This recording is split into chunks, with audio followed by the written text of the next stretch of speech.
Good evening, everyone. Good evening. Good evening, everyone. Good evening. The sun came out. It's not raining. Good evening. I'm Betty Hager Francis, and I serve as Deputy County Manager for Health, Human Services, and Education for County Executive Rashern Baker, who is our convener for this evening. Also with us are Prince George's County Public Schools CEO, Kevin Maxwell, and Dr. Alvin Thornton. And did I say that our convener is right here with us? Yes. County Executive Rashern L. Baker III. Thank you so much for joining us this evening about right-sizing our county's investment in our children and in our schools. I'd like to recognize our Board of Education Vice Chair, Carolyn Boston. Member of the Board of Education, Sabrina Epps. And I'd really like to thank Principal John Mangrum and the entire staff of the Dwight Eisenhower Middle School for hosting the conversation. And I'd like to ask Dr. Mangrum to please join us for a few greetings, please.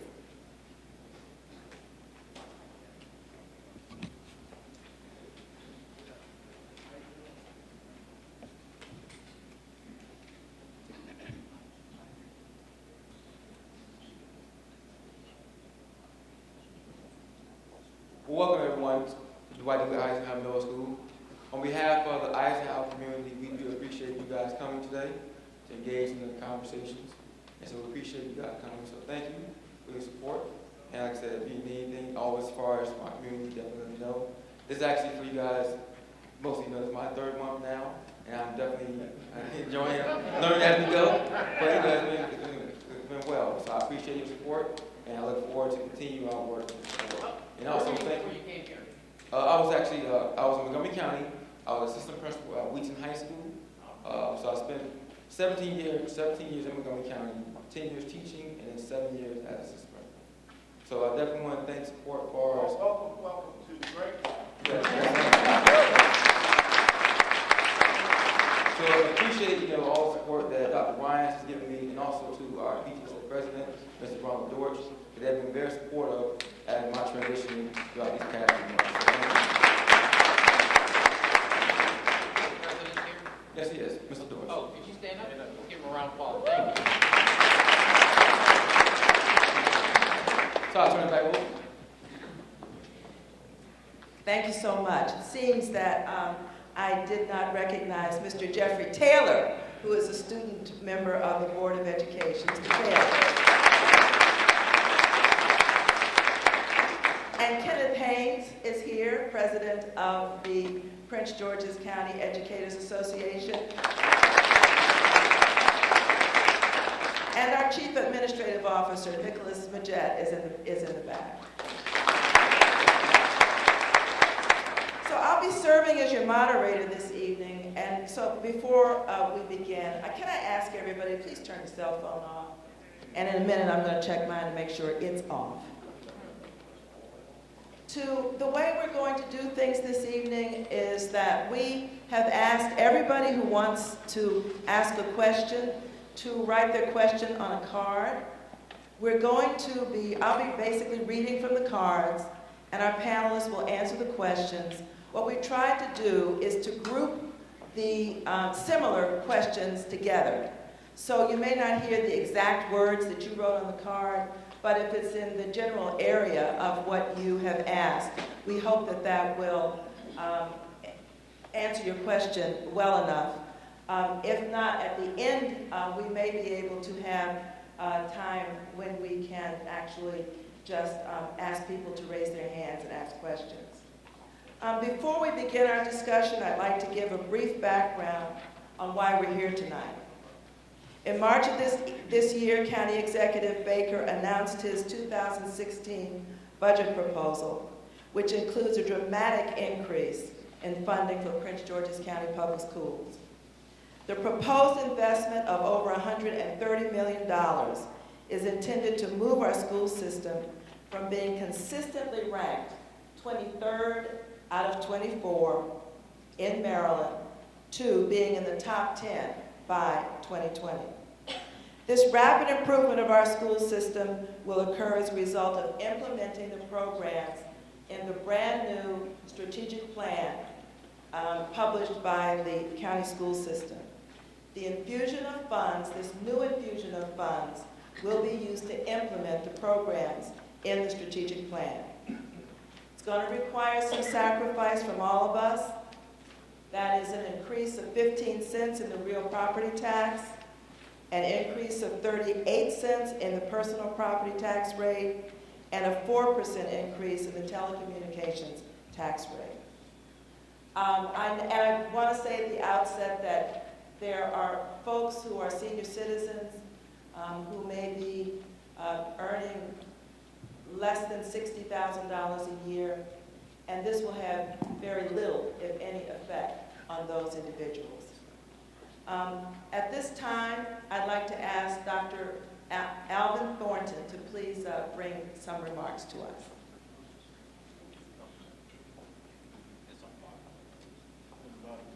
The button's on the bottom.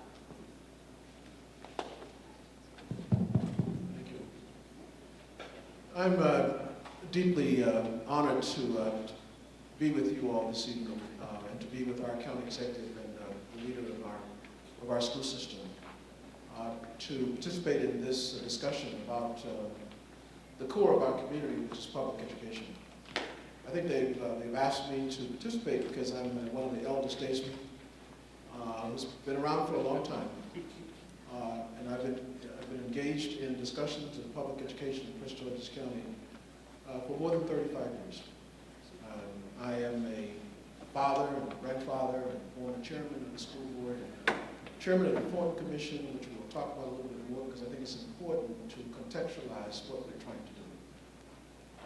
What our county executive and our superintendent of schools, our CEO of schools, and I think the community is trying to do is to reposition the public education concept in Prince George's County, which has been treated almost like a football, up and down, chasing after misinformation, chasing after aspirations of the public, trying to make itself competitive within the region and in the nation, and indeed within the state.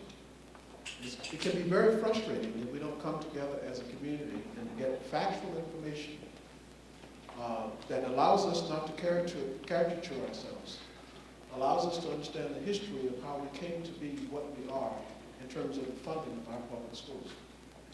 See, recall that in the 1990s in this county and in this state, we decided to raise the expectations for our children. I call them our babies. We decided to raise them to very, very high levels. And we imposed state tests on our children. Maryland School Performance Assessment, Maryland School Assessment, 3rd, 4th, and 5th grade, all of that was good. What we did not associate with those high expectations was adequate funding and equitable funding for the children. Now for me as a parent of 2 daughters in the schools, that was very frustrating during that period because you had people saying, perform on these tests, if you don't graduate, if you don't perform on the tests, you won't graduate from school. It's very frustrating. Our schools were ranked 1 to 23. We were always 23 out of 24. It's based on those tests. You got to realize that's where that 23 comes from. Right? So if we don't have a system in the county, however we get to it, and I want to celebrate our county executive and the leadership for being able to be bold to force us to talk about the funding needs of our babies so they can pass these tests. That's where that 23 comes from. We decided then to attach funding, required funding at the state level to what it takes to pass these tests. That's where the so-called Thornton funding comes from. We said that this is what it requires to pass these tests. We went to schools throughout the state and found 100 schools where kids are passing the test and doing very well on the test. And we said, how much are they spending on those babies? And we said, if they're spending that on those babies there, we should be spending that on the babies here. How we do it is what we're talking about. I think the county executives put on the table a proposal that is worthy. We need to look at it, but we need to historical context. When the governor asked me to chair the Appointment Commission in 1999, I chaired it for 2 years, and county exec, now county exec and others in the General Assembly supported it. We historically funded education in the state of Maryland at a nationally unprecedented level as a result. Most of that money went to 2 places, Baltimore City and Prince George's County, for our children. Now we're in a major fight right now in order to preserve that money, $68 million, $20 million coming from Prince George's County. But there was one question, Mr. County Executive and CEO Maxwell, that I could not answer as the chair of that commission, that the people of Maryland asked me. They said, Dr. Thornton, we're giving you all more money than anyone else from the rest of the state of Maryland. But for whatever reason, you all are not supporting your schools' funding needs at the level that you should. I could not answer that. We were getting more money from all the other counties, and I'm sitting there, right, getting that money with my colleagues with the support of the General Assembly. I could not answer that question. And colleagues, citizens, fellow Prince Georgians, I still can't answer it. I was in Annapolis, and I'll shut up after this. I was in Annapolis yesterday, Mr. County Executive, asking the governor with the other leaders to release $68 million for public education. $20 million coming from Prince George's. I'm sitting there asking Governor Hogan to do what? Release that money. How can I have a straight face if he looks at me and says, Dr. Thornton, what are you doing for yourself? So that's the dilemma we find ourselves in. I think that this kind of town hall, coming to the people, getting your input, working with the county council, working with the General Assembly, to get the people's input so that we can fund our schools adequately and will not put the burden on our schools to have large class sizes, teachers leaving, lack of professional development, etc. And that we will have competitive schools for our children. Because clearly one thing I know, having been in Prince George's for more than 3 decades, if we don't fund our schools competitively, anything else we want to do in terms of economic development, quality of our homes, value of our homes, etc., that will not be competitive in the region. So I'm happy to be here to join the county executive as well as our CEO to engage with you in this discussion and to help provide a background historical context for it. And thank you, Mr. County Executive, for letting me participate. Thank you.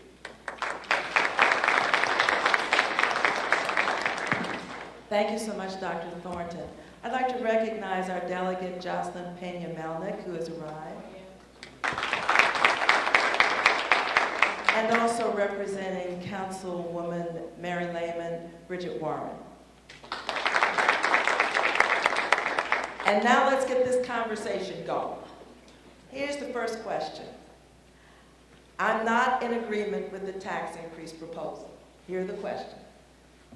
What happened to revenue from the casinos that was designated for schools? There are a lot of questions on this card. So, I think these questions are questions that a lot of people have. So I'm really going to use these questions. So what happened to the revenue from the casinos that was designated for schools? Very good. Very good question. We get that everywhere we go. So the casinos were passed, and Thomas is going to help me out. Tom, can you stand up? This is Thomas Himmler, budget guy. Come on up, Tom. Tom's going to tell us about the casinos. So we've got MGM coming to Prince George's County. Once MGM comes here, which should be online 2016, we estimate when revenues come in, the county portion will be about $41 million a year in funding. The education portion of casinos goes to the state. The state then does its own formula, and it comes back to us in education money. So the question is, Thomas, where's our casino money, and why can't I use it today to fund this education system? Why is that? Thank you, sir. As the county executive said, the state of Maryland provides about $5 billion a year for funding for schools. The money from the casinos generates right now about $350 million a year that goes into a trust fund. So what the casino money does is help kind of supplement the existing state funding. But the way the funding works is as Dr. Thornton alluded to, one of the issues is the money flows from the casinos to the state to the school system. So the money that Dr. Maxwell gets is only as good as what the state funds the formula. So for example, Dr. Thornton was talking about there was a rally in Annapolis to fight for an additional $68 million of funding from the state. Well, you know, if the state doesn't fund it, then we don't get it. So the casinos could generate millions and millions of dollars, but if the state decides to cut back on the funding, we don't get it. So, but the money is locked away for education only. It's not used for anything else. But that's how it works. So it does help support education funding because over the history, including when he was a delegate, there was always an urge to take money away from the education funding because it's such a big portion of the state's budget. About 30% of the state's budget is education funding. So when people on the Eastern Shore want to get a road project funded or something else, they always fight to try to pull money away from the counties like us who get the most money. And so that's why we work hard with Delegate Melnick, Penny Melnick, and others to make sure that the governor funds these formulas because it's only as good as what they do. So that money from the casino, when it comes in for education, will be the amount of resources that the state will put toward Prince George's County. So right now what happens, and this is what Dr. Thornton was talking about, the state puts in 55% of the money that goes to Prince George's County. We put in about 35%. Compare that with our neighbors. Montgomery County puts of their dollars, 66%. Their dollars, their residents, funding their school system, their children, their property values, 66%. Howard County, 69%. Their dollars, their residents, their property values, their children, putting into their system. So it doesn't get bought up in the state. If we go to Fairfax County, these are our competitors. This is where we are. We're in the Washington region. This is who our children compete against. This is who we compete against for businesses to come here. Fairfax County, 69% of Fairfax County, their resources. So when we asked about the casino, yes, when it's online, somewhere around 2018, we're going to get $41 million that's Prince George's County's dollars. We can use that how we want. But until then, we have to wait for what the state is going to give us. Right now, we're fighting for $20 million, asking the governor to give that to us. I don't know if he'll give it to us. We don't know, but we have to educate our children. The bottom line for us is, if we want a quality school system, we have to support it. The reason we have the ability right now to raise property taxes for education is because the state got sick and tired of funding our education without us putting in money. That's the bottom line. They got tired of it. Because Prince George's County, with a couple of other jurisdictions, would go to the state and say, we need more money. The state would say, great, how much are you putting in? They said, well, we can't. We got a property tax cap. We got trim. We can't put any money in. That worked for a while until the economy got bad. Then they were like, no. You know why? Because Montgomery County, Howard County, Anne Arundel County, Calvert County, all these other places said, you know what? If you're not putting in your money, why am I taking it out of our residents and putting it in Prince George's County? They said, okay, here's what we're going to do. We're going to allow you, whatever Sherman Baker built, I can go down there and ask for it. Didn't lobby for it, didn't know we had it. Until I asked for money. Then they said, whoa, whoa, whoa, you want money? Get it from your residents, their school system. They passed a bill allowing us to do it only for education. These dollars can't go to help the rest of our budget, which we're cutting, which we're laying off people, which we're furloughing people. None of these dollars can help in that respect. It can only go toward education. So the casino money, when it comes in, we can use it. But it's not coming in for a while, and the only education money coming from the state is depending on them to have the goodwill to give it to us.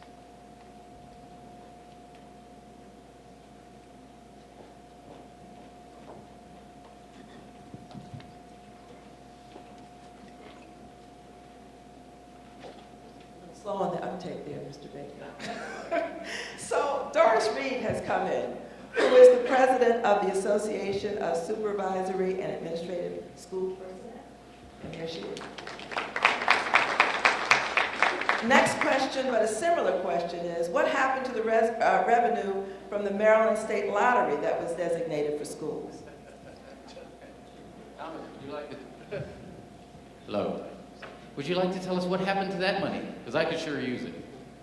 It's kind of the same thing, and this is, the lottery money goes to the state's general fund, and it helps fund a lot of things. One of the lessons they learned from that was the need to put essentially a lockbox, like they did on the casinos, to do for the Education Trust Fund. So the lottery goes into the big pot of money that the state gets, and that goes to fund a variety of things. Thank you. Next question. We have a high amount of foreclosures due to high property taxes, amongst other reasons. Why not plan to put families into these properties to increase revenue? Well, we are planning. That's a good question. One of the things around foreclosures we're doing, and we've started from the very beginning of the administration, is really working with the state for the last 4 years to access state funding and also federal funding to get those houses, out of the foreclosure and off the market as quickly as possible. One of the reasons that we're not seeing the rebound that our neighbors saw in terms of foreclosures and getting the houses off the market, getting them filled in. I mean, everybody in this whole region went through this economic downturn. One of the reasons they don't get off the market as quickly in Prince George's County is because the value of the property is not as great as our surrounding competitors. So they rebound faster. The only reason the value of the properties is not as great is not the quality of the house. It's not the location of the house in terms of the neighborhood. It's not crime. Crime is at an all-time level in Prince George's County. It's not the prospects of economic development. We've got $6 billion worth of economic development that's happening around the county. It's only one thing that keeps our property values lower than the people across the way, whether it's Howard County or Montgomery County or Fairfax County. It's our school system. It's much harder to say to somebody, hey, I got this great property that was on the foreclosure market. If you're a bank and say, there are 2 properties up for sale. One that's near Wooten High School, is that a high school in Montgomery County? And one that's near, let's take mine, Bladensburg. The one in Wooten, which is one of the top schools, I believe, is going to go faster and for more. The one in Bladensburg is going to take longer. So if you want to see this rebound and recovery happen, we've got to invest in the thing that is the reputation of the jurisdiction. When you hear people say Fairfax County is great, Howard County is great, Arlington County is great, all of that means is they have a great school system. Only place that gets away with not having a great school system and people move into it is a city. That's why D.C. can be the way it is. That's why Baltimore City can see corporations come in here. That's why Philadelphia can be the way it is. If you are a county, your reputation is your school system and your public safety. Public safety here is great. It's education. So that's why we're not devaluing. But we are looking at other ways to use it. But we need a great school system. That's why this is so important.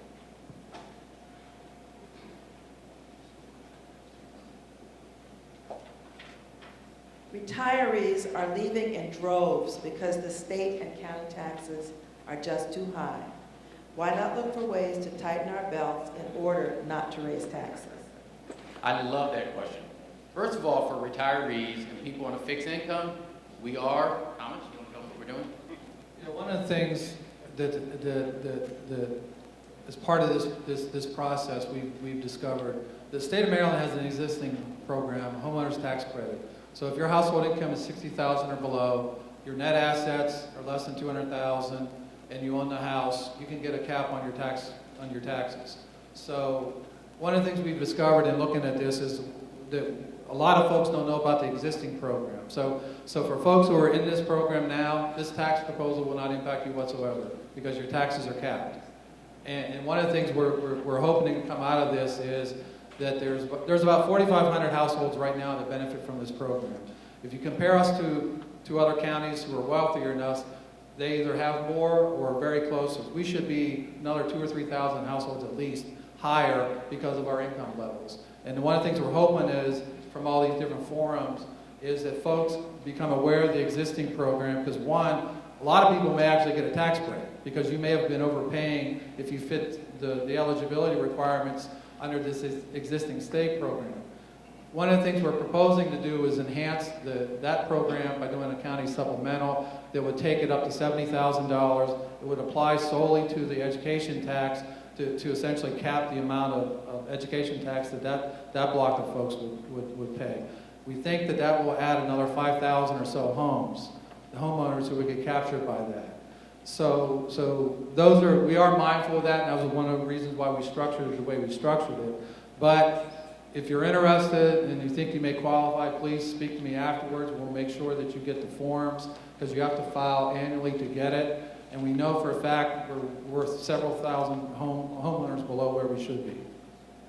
And the overall budget for the county is about $4 billion? 3.6. $3.6 billion. The other part that the county council is discussing right now is the other part, the general part of the budget. That means the part of the budget that doesn't deal with education, that deals with everything else to run this county. On that side of the ledger, what we've done is we've cut. We've asked every department in the county, whether it's health, social services, family services, transportation, public works, you name it, every single government department of Prince George's County, we've asked the directors to cut their staff and cut their budget by 5%. That's everybody. In addition to that, what we're proposing is that we actually lay off. That means people who have jobs right now who are paying taxes, who are paying a mortgage, 110 of those employees we're proposing to lay off. In addition, we're asking for 5 days of furloughs, including myself, for actual people who pay taxes and pay mortgages.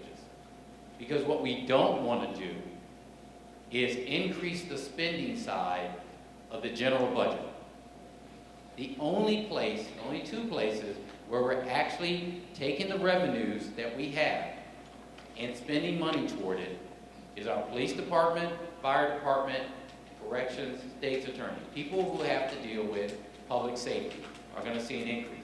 Everybody else gets cut, and some people lose their job. The only place where we're asking this revenue to go is education. Dr. Maxwell and his leadership team and the school board control the education budget. That means neither myself nor the council, can use any of the money we're proposing to deal with hiring staff on the county executive side or the county council side, hiring for Director Moe, who's Homeland Security. You can't use any of this money. On that side of the budget, they're losing. So we're making sure the fiscal house of Prince George's County is in order. The only thing we're doing is investing on the other side that will help us attract more businesses, bring up the value of homes, and make this a place where people want to come to.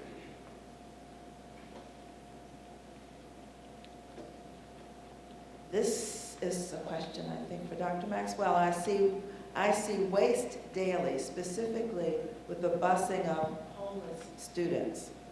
Why not rewrite the guidelines so that these students will attend the school in the neighborhood where they reside, instead of sending buses all over the county to transport them, when in most cases there are only one or two students on a bus? So because federal law requires that. It's the bottom line. That's the federal government says that when children become homeless, they attend Laurel High School, and they might now be in a homeless shelter in, Bowie or Adelphi, they are allowed under the federal law to attend their school. And so you have choices about buses or paying for taxi cab fares or whatever the right answer, but we're required to transport them. That's fine. Thank you. And you may call that waste. I'm calling it the law, because I'd be in trouble if I didn't follow the law.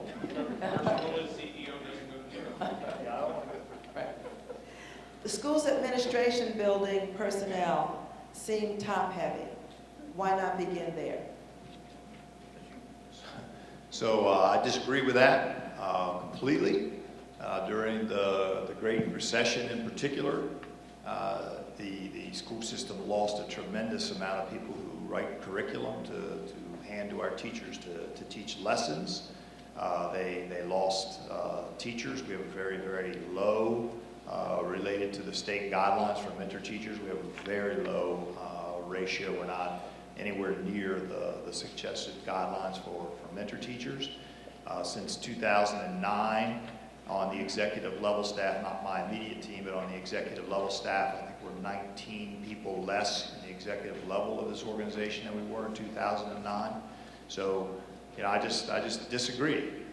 But I would also say that, we're a really big organization. I don't think people understand that. We have, we are the 17th largest school district in the United States. We have, on any given day with substitutes and temps, in the vicinity of 20 to 22,000 people who work for our school system. You have to have people do payroll, do HR, do auditing, do security services, do curriculum instruction, do psychological services. It takes a lot to run that system and support our teachers and do the evaluation requirements that we have. And so, I absolutely disagree that we're top heavy. If you look at the Maryland Fact Book, I think the latest figures for that are probably 2013. It'll give you like mid-level management and those kind of things and compare by district, and you'll see that with the other large districts in Maryland that we compare quite favorably, actually. Let me take this, because the question that was asked was the same question I asked to Dr. Maxwell. When he came in and said, we need additional revenues to move this school system from 23rd to 24th to the top 10. First thing we said to him was, I don't want the money, the additional money, going toward hiring more people at Sasser. I don't want the money going to programs that already existed somewhere else that didn't move us up. Tell me where. If we're going to ask people to invest, they need to know we're investing in something that we know will work and that we haven't been doing for 30 years that kept us where we are. So part of what you will see if you go and look at how this money is spent is it's never been done before. Line item by line item, where we're spending the money. Thomas, did you not sit down with them and go through each portion of this? Where's the money? So the $133 million we're giving to the school system, or you're investing in the school system, is targeted toward programs. Not staffers at Sasser, not county administration people, but programs that we've seen either work or programs that we want to expand to give other people the opportunity so that not the homeless students that come here, but other parents who are looking for a quality education who are form shopping. I heard they got a great education system here at Eisenhower, so I want to come up here for 6th grade. I want to go to Tasker for middle school. We want to have those programs throughout, but each line item in that budget spells out what we're spending. So if you want to know what we're going to spend to retain teachers and make sure they stay here in good principles, it's there. I think it's 40, $20 million. $20 million for that. For parent and community engagement, $1 million. About $1.1 million in there. But each line item is broke down, because what we don't want to have is what has happened in the past. And this is why I was unwilling to do this when it first came out, is to have a superintendent say, if you just give me money, it'll improve. Well, how the heck do I know that that's going to happen? How can I hold you accountable if I just give it to you in a lump sum and you promise me? I need to be able to track it by line item and see what progress. That's why this is different than is done before. We know which line item is in there, and we know how to hold not only Dr. Maxwell, but to hold me accountable. To hold me accountable. Because that's what we asked for. What will the implementation of the strategic plan look like in the schools in Laurel? great question. So first, I see a lot of people with ink pens. At www1, number one, pgcps.org,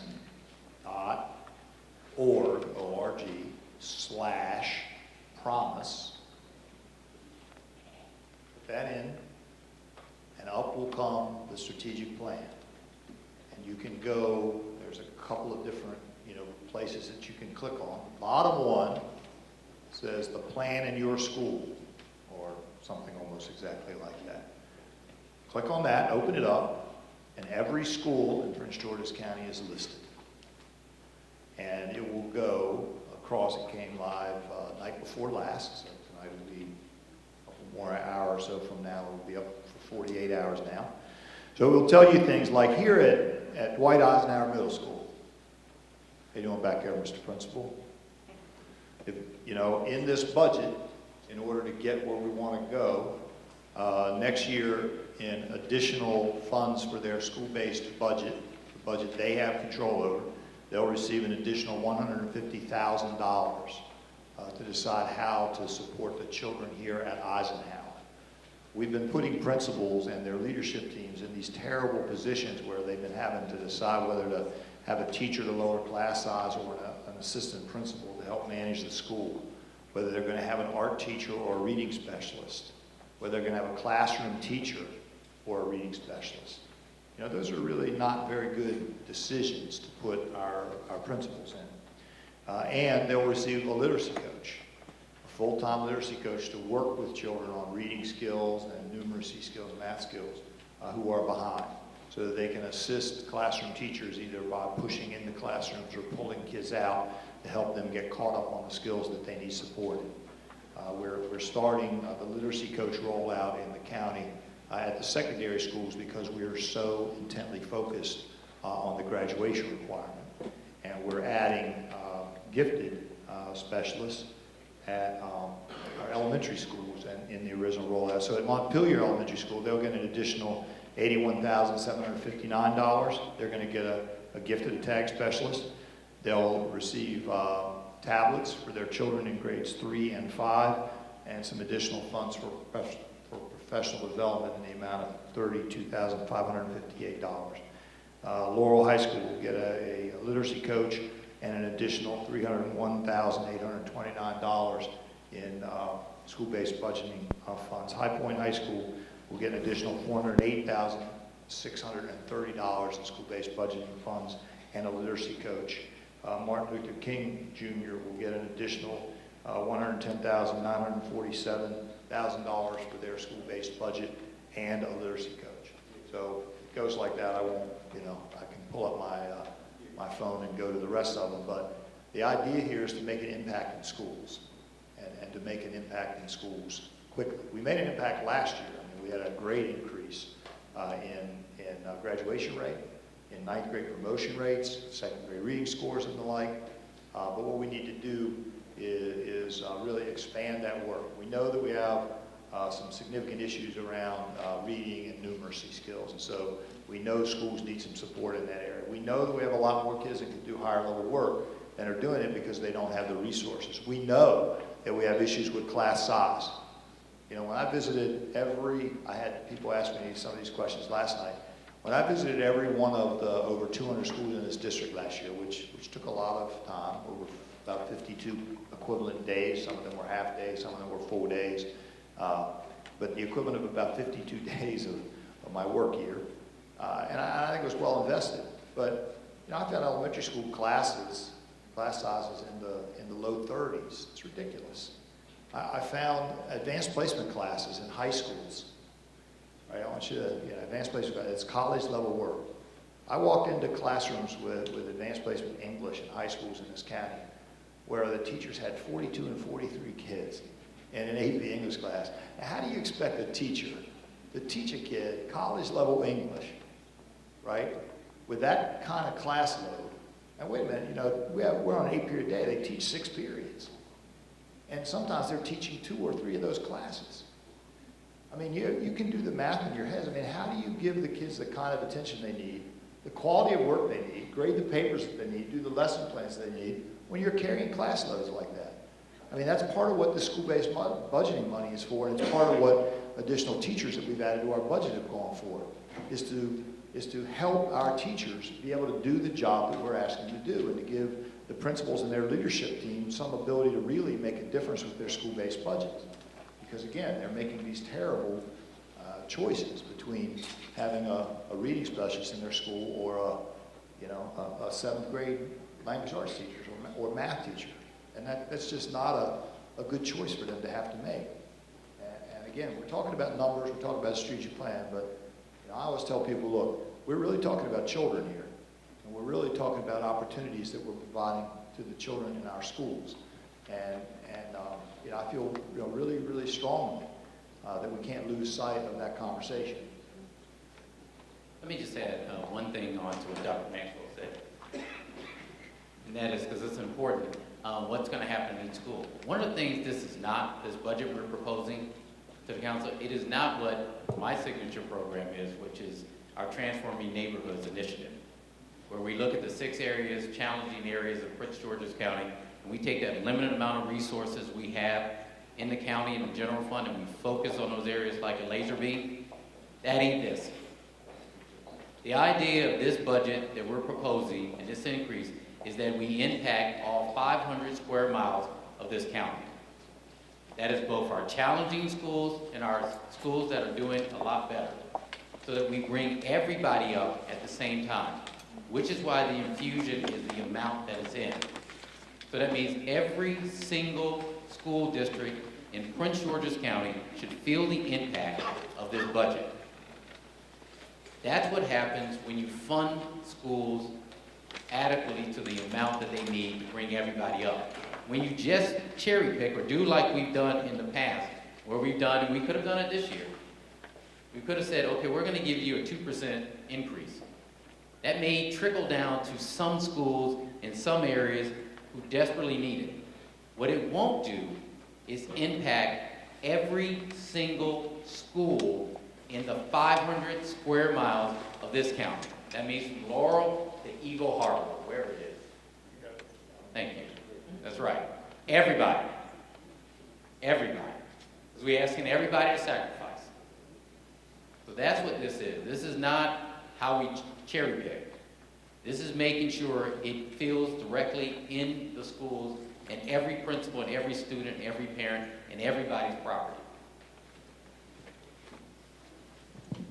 Next question is, how will the school system compensate for the $20 million deficit from the state? I can answer that one. Thomas, where are we going to get that money from, Thomas? That's a good question, sir. I was reaching in my pocket. I don't have 20 million, but no, that's one of the things we're going to look at, because the budget that the county executive proposed had certain assumptions for state aid. It looks like at this point they're about $5 million less than what we sent down. So we're going to have to, continue dialoguing with the county council to figure out, how do we close that gap, or what other adjustments we have to make. I think it's also, I know people use the $20 million figure, and that is it's $20.2 million for the Geographic Cost of Education Index that you've been hearing a lot about in the media in the last few weeks. But there's another $5 million had the formulas not been adjusted, and net taxable income and some other tweaks to the formula. And so while both of the arguments are somewhat true, it is true that we got additional funding over last year from the state, but we got $25 million less than we would have gotten if the GCEI adjustment and other adjustments to the state funding for schools than if we had gotten last year, for example. So, and I would just say very clearly, $20.2 million is not all of GCI that we get. We actually get about $40 million from the state GCI. And so if we don't receive GCEI this year, depending on what happens with the state legislature, I'm pretty sure I'm going to lose as a school district, and we're going to lose as a county another $20 million next year. I mean, we should be really clear that it's only half of the GCI funding that we get. And if it goes this year, what's to say the other half doesn't go next year? That's a big word. Right, here's the bottom line. The legislature is out. They signed it out. They're gone. We're not going to get the money. So somebody asked, where do we get the money from? We don't have it. We don't have it. We could lay off some more employees and see if we can come up with it that way. That's the only thing we have. I can't raise revenues any other way. So the money that we're actually putting toward our school system, that's why it's important for us to invest in our school system. What the state says when I go down there is the governor doesn't have a printing press in his back that prints money. I can relate to that, because I don't have one either. But nobody gives us back all the money we send to the state and says, hey, they say, you know what? No one says, hey, what are you going to do to make sure that there is a teacher in front of every student in Prince George's County? That's our problem. Once they send us back whatever it is, they say, make it work. If we're going to have a great school system, we have to believe in ourselves, our students, our superintendent, our Board of Education, that they can do this. And we're going to have to invest in them. It's not me. I don't get to decide how he spent the money or the Board of Education spent the money. It's my believing that if we're going to have the best school system, we have to invest in ourselves, because nobody else will. The state has already sent a signal this year. They are not giving us any more money. But what they are giving us is more of the tax burden. We get the teacher's pension, right? Yep, we get that. That's right. We get stormwater management. Did they take any of that? Did they give us money for the federal mandate for what they call the rain tax? Anybody send us some money, Thomas, that I didn't see? Nope, we get it. Federal mandate, they give it to us. So for education, if we want to have a great school system, if you want to see great teachers in front of your students, if you want to see your property values go up, it's now on you. That's what they said, you're on your own. So in line with that question, there's a follow-up question. What cuts will be made at the system-wide level, and then the impact at the local school level for cuts?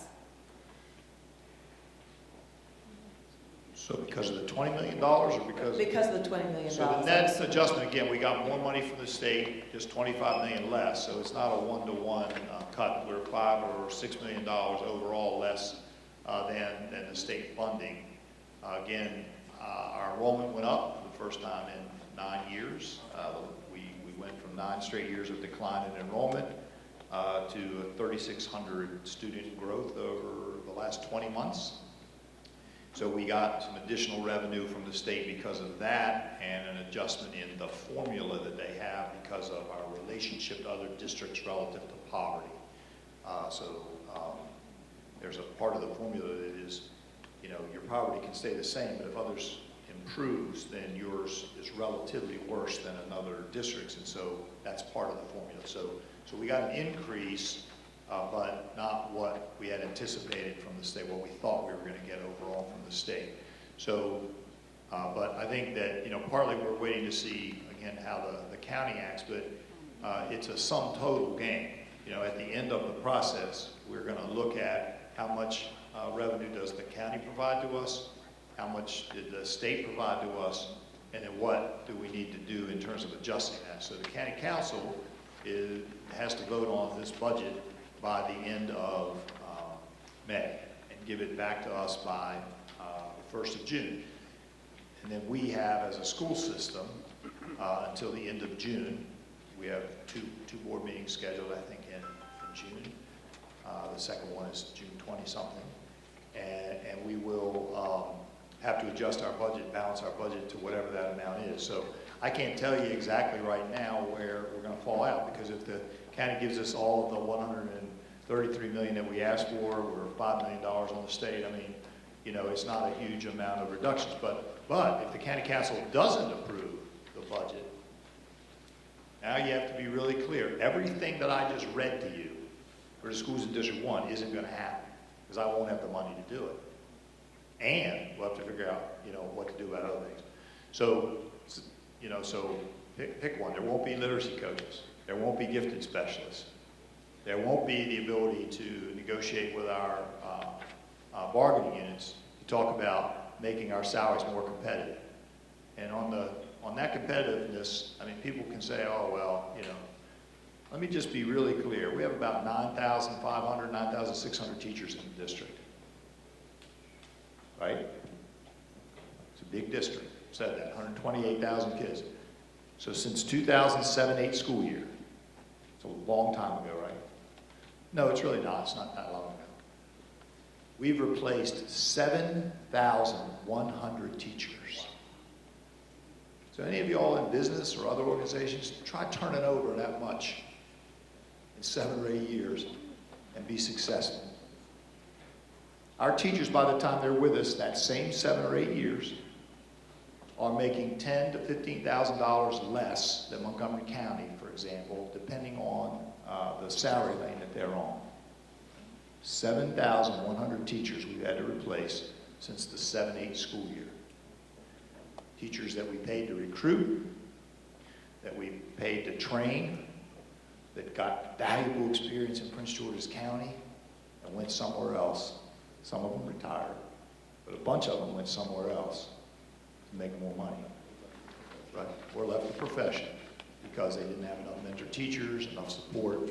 So, we have a lot of things that we need to do to help improve our school district. I do want to say this, I think the county executive and our school leadership are doing the correct thing, and that is to prepare for whatever cuts might come from the state. But I do believe that the governor still has the discretion to release those funds. And so I would ask you to, the legislature has ended, but the governor still has to make a decision. And so he should hear from you. He should hear from you as citizens to release those funds. That is a political decision that he should make. And when you call him, you tell him that the primary responsibility that he has as governor is to fund public education and to make sure that there are taxes available to do that. Nothing else is constitutionally required before that. So that's a political decision. I would ask you, I'm glad that my colleagues are doing what they have to do to prepare, but it's still a governor's decision. Thank you, Dr. Thornton. This is an interesting question. Why are Head Start and pre-kindergarten not for all kids? That is, why do we have to prove our income if all kids have the same right of education? So Head Start is a federally run program. It's not, they have their rules about who's eligible to participate in Head Start. Our pre-kindergarten has no such standard with the pre-kindergartens that we're rolling out across the district right now. And in this budget, there's another 67 all-day pre-Ks rolled out. Now, I will say that the state guidelines do start with the priorities, okay? So they don't have a mandate, a hard mandate, but it's based on how many seats you have. So if you don't have enough seats for every child, if you don't have a universal pre-K in your district, then the first priority kids are the highest poverty kids, and then there's another level of priority, and there's, I think, 4 levels of that priority until you get there. So our goal is to roll out all-day universal pre-K for our entire school district, for every child, regardless of how much they make. But until we get to that point, we do have to go by the levels. And so when we get to a point where we have more seats than we need just for our children at certain poverty levels, then we can go to the next level and the next level until we have universal pre-K. So there are some rules about it. Head Start is a little different, however. Thank you. So this is a question from a student who's here with us this evening. And it is our county doing badly, or is it not in good shape? Yes and no. No, it's a great question. The county is actually poised to do really well. We're going to have, as I said, between $5 to $6 billion worth of development going on at one time over the next 4 years of Prince George's County. No one else will be able to match us in the area doing that. That's the good news. The bad news is that revenue won't come until my last day in office. 2018 or 2020. So we're moving in the right direction. What we aren't doing appropriately and what makes us less competitive is we're not investing in whoever the young person that wrote that question. We're not investing in your education the same way our competitors do, in the same way that the people you will be competing against. That's why it's important to see what money we put in compared to our competitors. If they're putting in 60% of their money, if they're Montgomery County or Howard County, that means their money. They're investing in their kids. They're investing in their schools. We haven't done that. So for the last 30 years, we have not invested in the education system the way that our competitors did.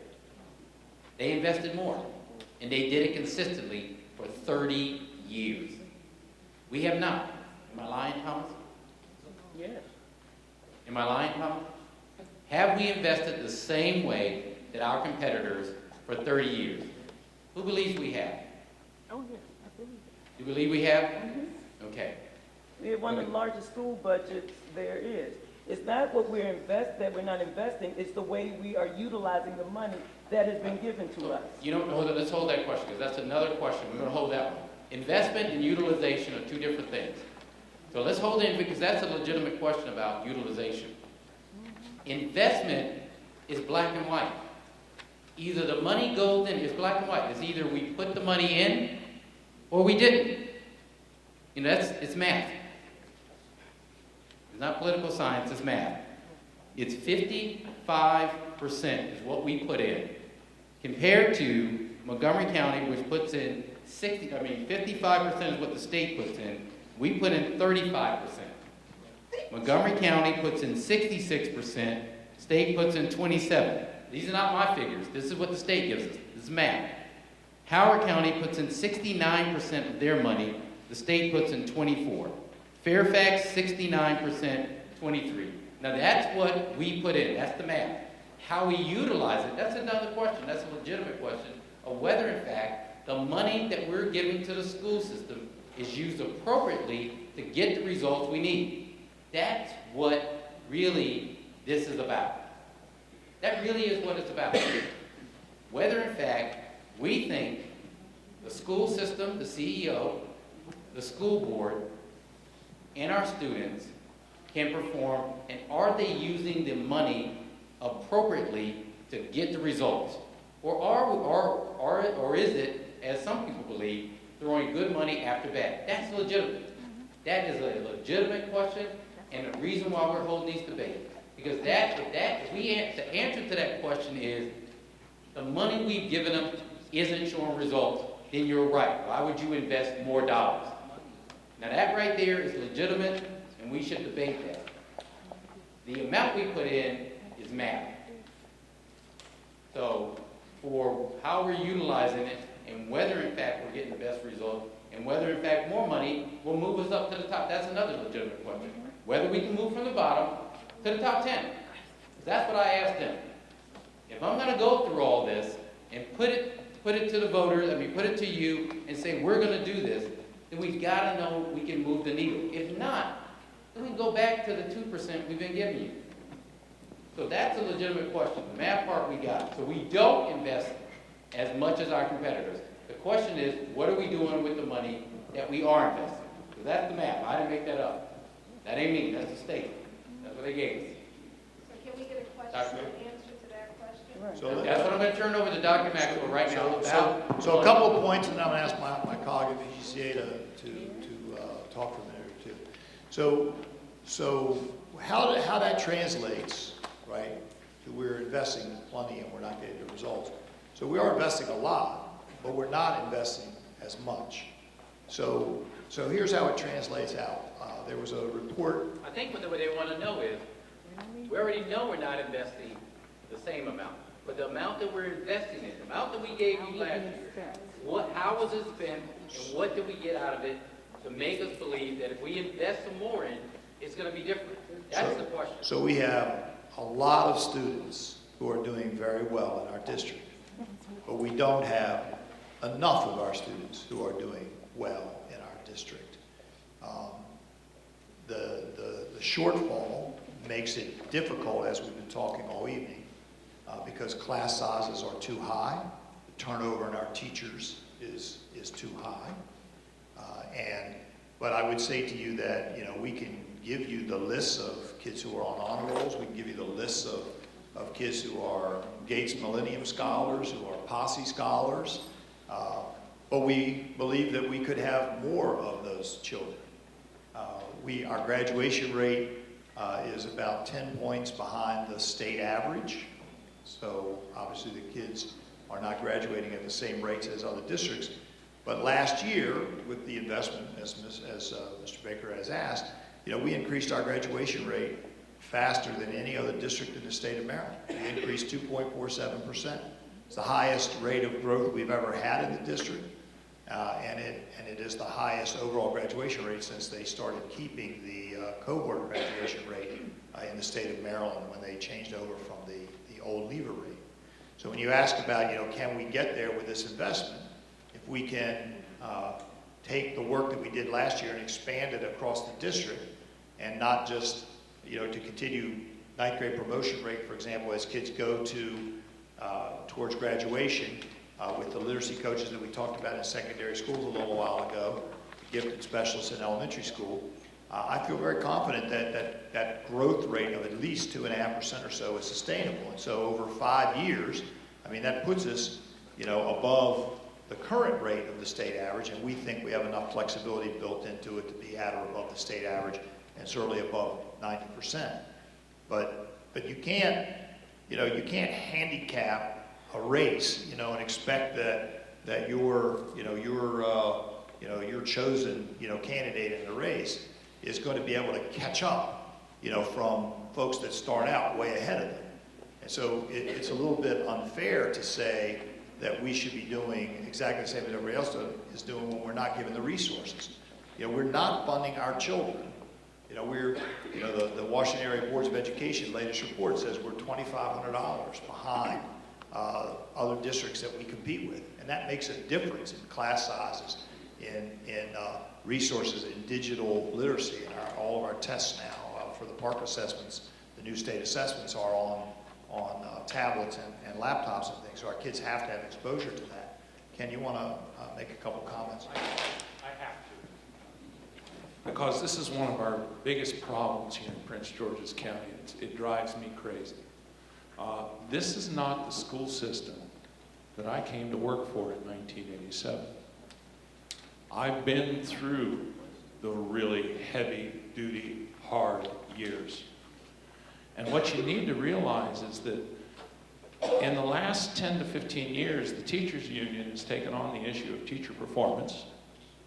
And we've been working with management to say we're going to raise the level of performance of all our instructors going forward. And it has worked. Because if you there are about 40 locals, there are about 40 education systems in the country that look demographically like we look. Okay? I'm in an association called TURN, Teacher Union Reform Network. And my sister county was DeKalb, Georgia. Okay? In DeKalb, Georgia, 48% of the children passed the state mandated tests. In Prince George's County, 78%. We suffer from something called local effect. It's the effect of, I'm a master's degree, and I walk into a room full of Nobel laureates, and I feel like I should keep quiet. Okay, I'm a little uncomfortable. I'm out of my league.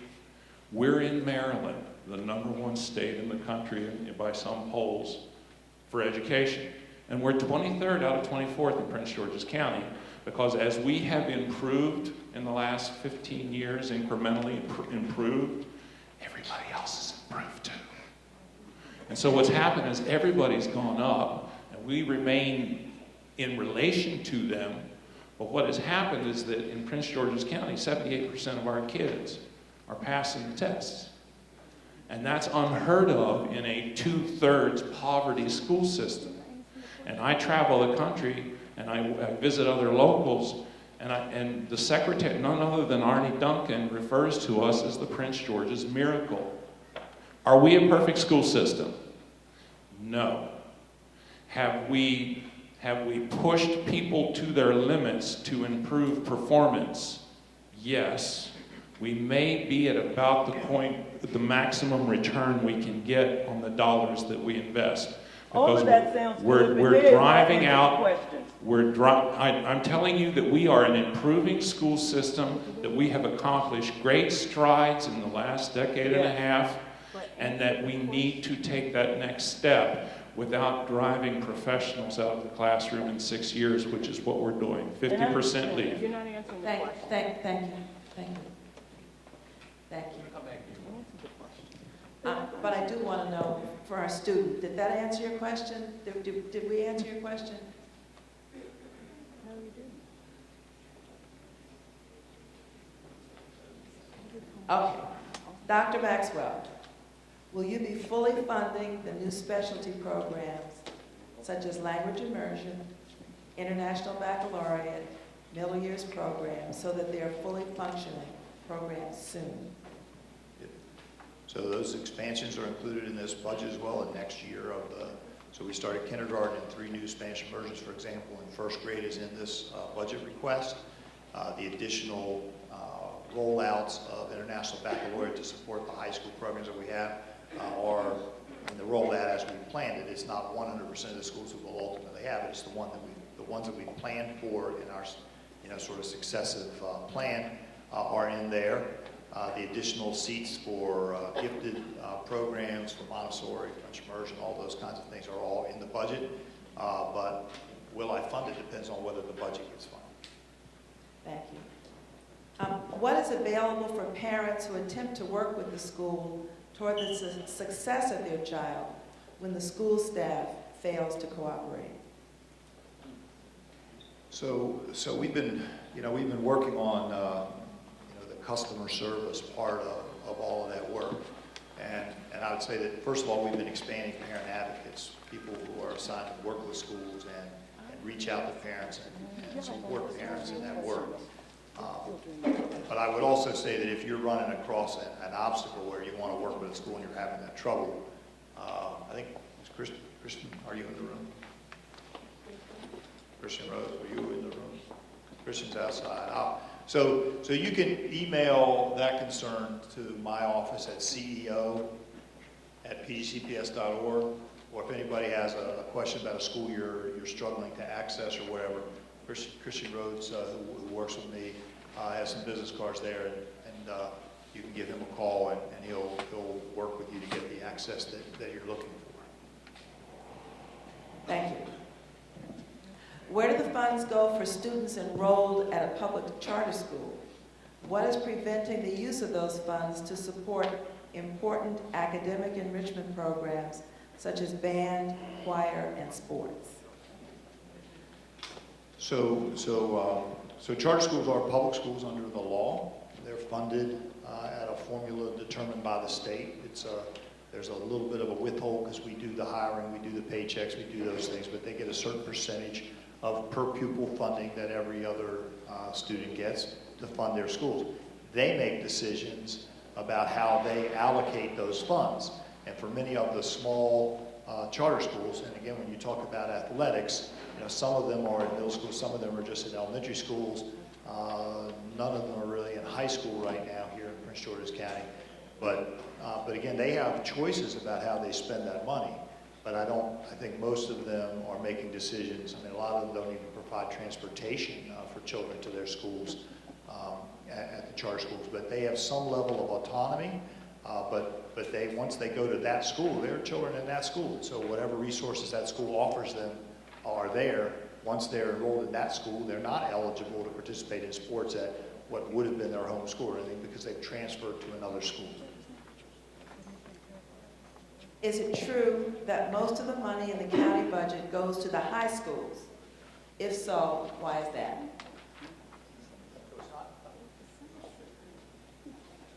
It's not true.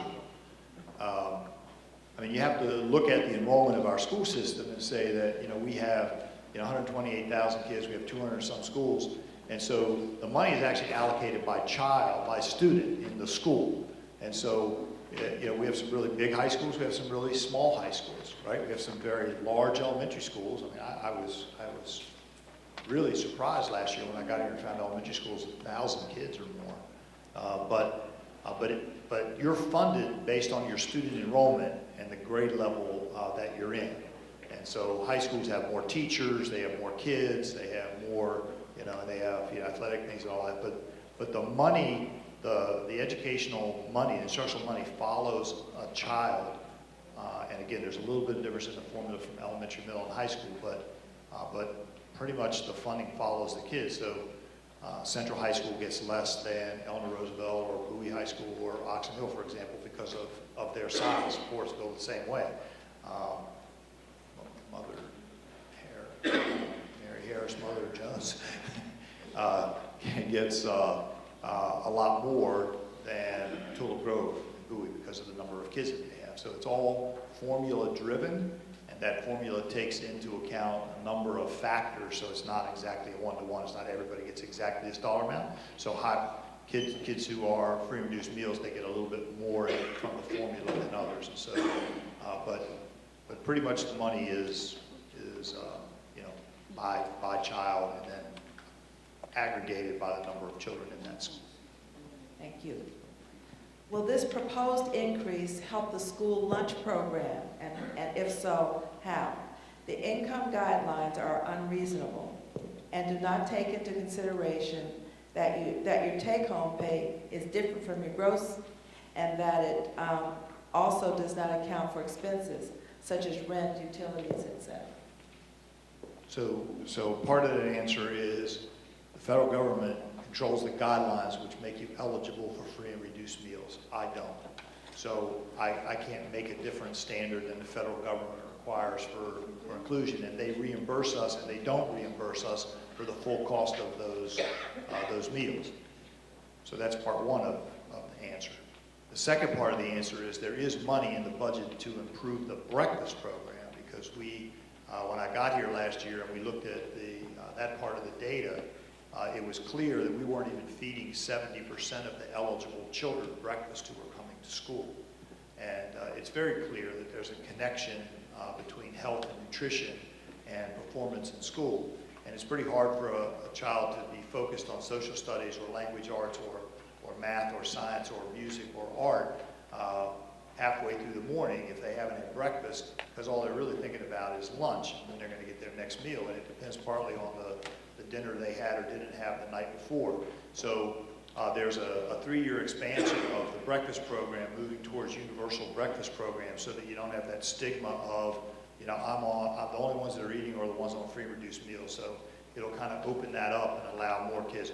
We opened 5 more Maryland Meals for Achievement schools the day after spring break. We came back after spring break. We've been expanding those programs since I got here. Somebody mentioned that for all the poverty that we see and that we talk about, the reality is Maryland as a whole is one of the wealthier states in the country. And from my seat, it is a shame that in one of the wealthiest states in the wealthiest country in the world, we have hungry children coming to school in the morning. And so I've been doing a lot of work for a decade or so now on this childhood hunger issue, and we are going to continue to work to make sure that we're feeding the children who are our charge. Thank you. Before we go on with the next questions, it's getting to be almost 8 o'clock, but we have a lot of questions remaining. And it's our intention to keep going, answering the questions on the card. And then if it's not too late, we may take 2 or 3 questions from the floor. So if everybody's good for it, we're rolling. So we'll take the next question. Some people may want to get home for dinner, but we want to keep this conversation going. Here's the next question. Neighboring counties offer kids on-campus programs to focus academic enrichment in the basic R's, reading, writing, and arithmetic. Is this something feasible and affordable for Prince George's County to establish at the community college? Okay. Neighboring counties offer students on-campus programs to foster academic enrichment in the three basics, reading, writing, and arithmetic. Is this something feasible and affordable for Prince George's County to establish at the community college? So I'd have to get a little more information maybe on what that program is. We do a lot of work with the community college, and we have students who are dually enrolled. It's called dual enrollment, and we pay for that. It's a huge bargain for parents if anybody has high school age children, particularly ones that are going to go into the 11th and 12th grade. There's a grade GPA requirement, a grade point average requirement. But if they meet the requirements of the program and have the recommendation of the principal, they can attend a community college in a approved program and get the college credits before they graduate from high school, and the school system pays for it. We have a memorandum of understanding signed with the community college, Prince George's County Community College. We are about to sign one with Bowie State University sometime in the next few weeks. Should be able to do that by next fall. We have programs there like the Academy for Health Sciences, which has a huge waiting list for applications, which is actually a 4-year high school program at the community college. And at a day, a few weeks down the road from now, those children are going to graduate with a high school diploma from Prince George's County in the morning, and then are going to go back to the community college and receive their Associates of Arts degree from the community college that evening. So again, when people talk about the success, remember, we have lots of examples of success. What we're trying to do is bring the level up for more and more of our children. I have a great relationship with the president of the community college if there are other program opportunities, but we focus a lot on the reading, writing, arithmetic, as the saying goes. I know that it starts with an A, but and a W for writing, but I think that, certainly Dr. Dukes is open to other opportunities, and I am as well. We explore a lot of different opportunities, and I think that, we'll continue to work on the dual enrollment program as well, and we're also talking about some supports for the community college inside of our schools to work with our kids to make sure that they're able to access the community college dual enrollment and things like that. So, how many people on the panel have children in Prince George's County Public Schools? And how many people have had children enrolled in Prince George's County Public Schools? So I graduated from Bladensburg High School. I went to 2 other schools in this district that aren't here anymore. One of them's a community center, and the other one's being used for another purpose now. But I graduated from Bladensburg High School. It still exists.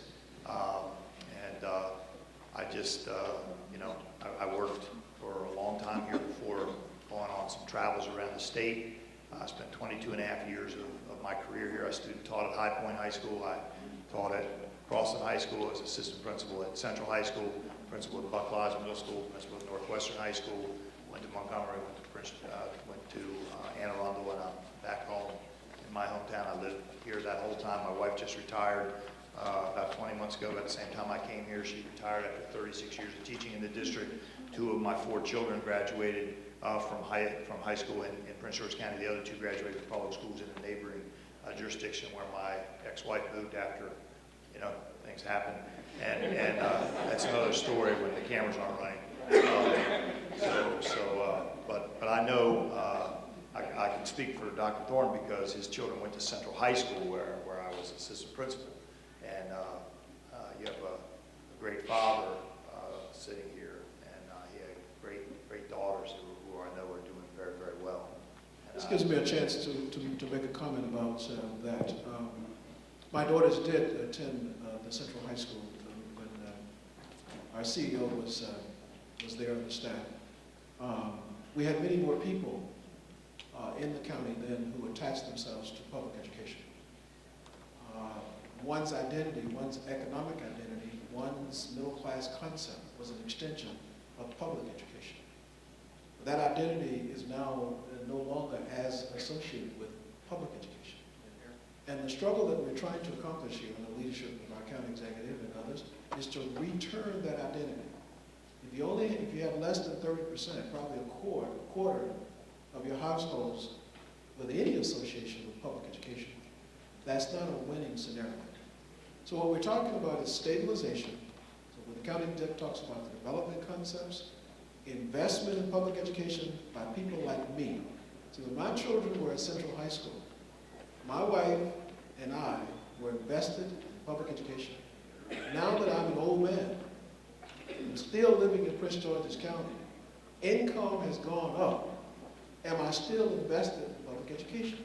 This is what the county executive is trying to get us to understand. He has to deal with the numbers, but in a broad sense, I'm a typical case of what he has to get help from.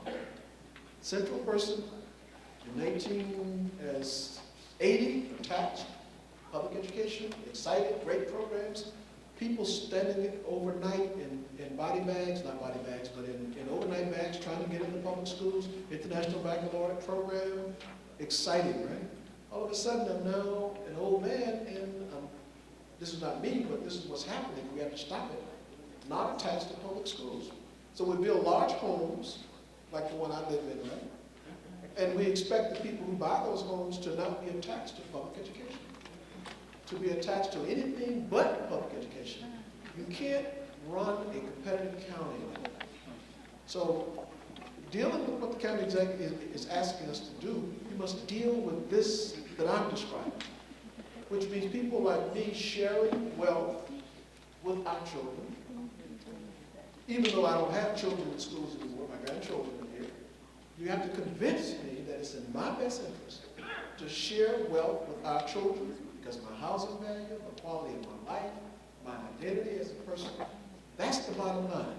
And we have to be willing to do that. People like me must be willing to do that. That's what this discussion is largely on. And the other thing, when my colleague said 2/3 of the kids now needy students in perpetual motion. So when we talk about educating our kids, it's not a stable group of kids. It's kids that are perpetually moving. So when the county exec is working hard to try to stabilize communities where these babies live, so you don't have kids moving from one school to another school. We know what's happening in the region, right? Kids moving around everywhere. This is why what we're trying to do here, in the larger sense, development as well as stabilization of public education and reattachment of people like me to public education must be done. And I think this is certainly why I associate myself with it, because I'm the prototypical person who must attach myself to public education and share my resources with our children. I'm the prototype. As for me, and I like the sign up here, and it's right, we are one. That really is. We're all in this. So my baby, all three of my children went through our public school system. They all graduated from Suitland High School. My baby graduated in 2012 from Suitland High School. So we've gone through, and we've seen the best and the worst. The baby had a great education here. She went to TAG, Judith Hoyer Early Montessori School. Really gifted and very smart. She was in that program. From there, she went to Heather Hills, where she, was with 20 kids that stayed together through 6th grade. By the time she graduated from Heather Hills, she was done. She can go anywhere. I had a middle child, same household, both parents lawyers, treat all our children the same, who had one of the worst experiences you could ever have in Prince George's County public school system. Not a really good experienced first grade teacher with a child that was a slow learner. She struggled. We worked with her. My solution, like a lot of parents who have options, was I'm pulling my child out and sending her to private school where she can get the attention. My wife's solution was, because I was a delegate at the time, Dr. Thornton, remember that? Yes, sir. So I was calling people up. I was trying to call favors. I ain't gonna lie to you. I just cared about my child. My wife's was, no, we're gonna leave her here. We're gonna go to the school system and we're gonna demand that they actually do their job and we're gonna participate. Now, I walked in there as Delegate Baker, right, Dr. Thorne? Yes, sir. And I said, hi, I'm Delegate Baker. That's my child. They said, great, Delegate Baker. We're going to tell you, this is what we're going to do. We're going to go to reading specialist. We're going to get her with a great teacher. We're going to do all of these things for your child. I said, terrific. Because I want my baby to, explore the world. I want her to be everything. My wife said, nope. There were 7 other kids who had the same first grade teacher, the same second grade teacher, the same third grade teacher. Everything you're doing for this child, you must do for those other children. Now, nobody was volunteering that stuff back then because that's money. The reason I bring that up is, what she understood back then, and as my wife did, and what I didn't understand until I got older, is the children who sit next to your children influence their thinking. But also, the school system that sits next to your house determines how much your house is worth. If we wanted that property we bought in Cheverly to go up in value, it was our responsibility to make sure that the school system was better, and that every step of the way. That's why it's important for us to invest. Yes, we have our children that went through the school system. Thomas' children were in the school system. We're vested.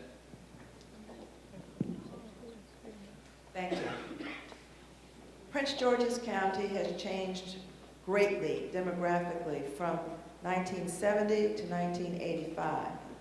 The county is now poised for a similar demographic shift. How are present and future education spending preparing and accounting for this change?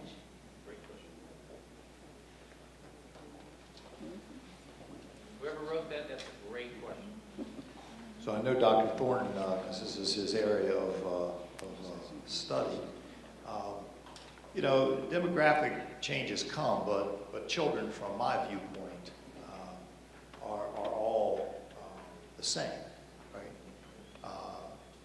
We talk about, we have more poverty now, but we know how to teach children in poverty. But it costs more to educate them than a child who's not in poverty. We know that too. And so that's part of the issue that we have.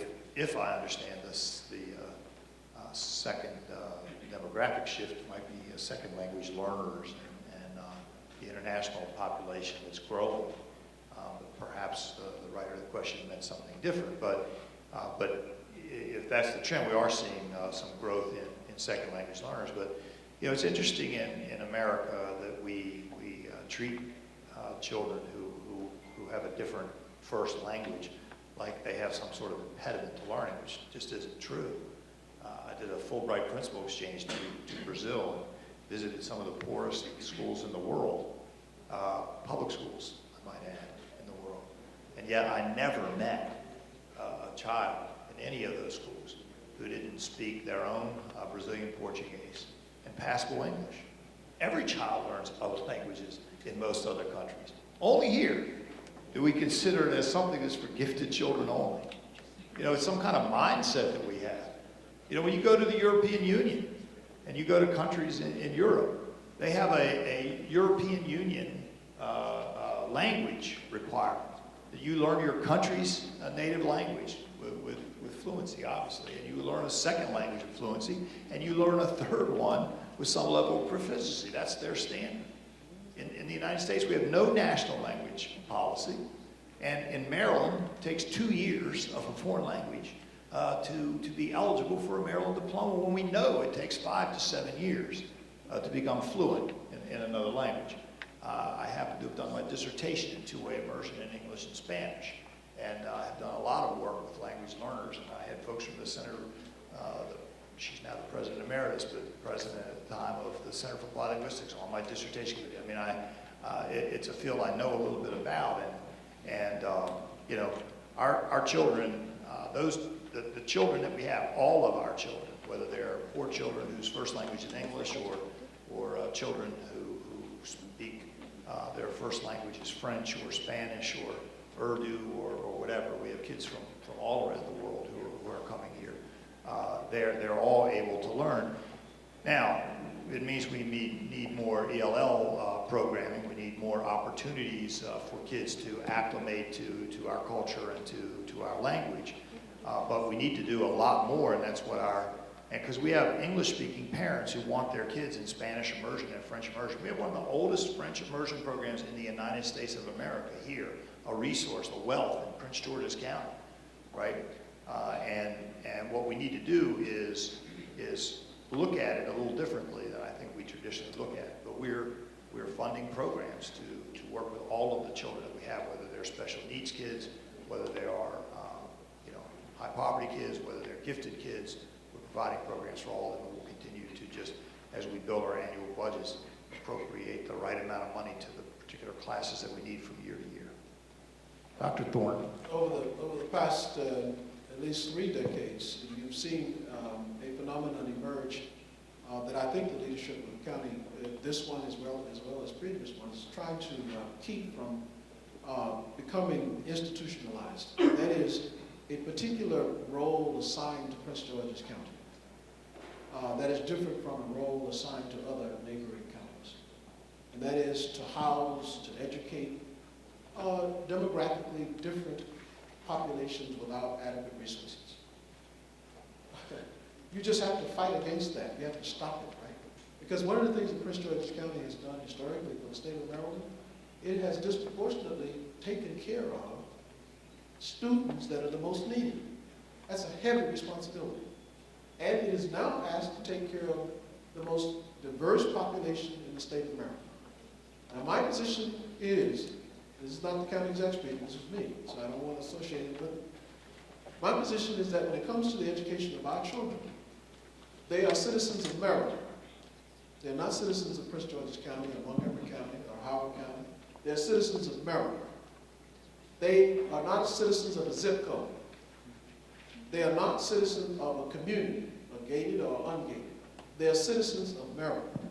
Now, when we approach this issue, we have to start from that they have a constitutional right to equal, highly funded, equitable education, no matter where they live.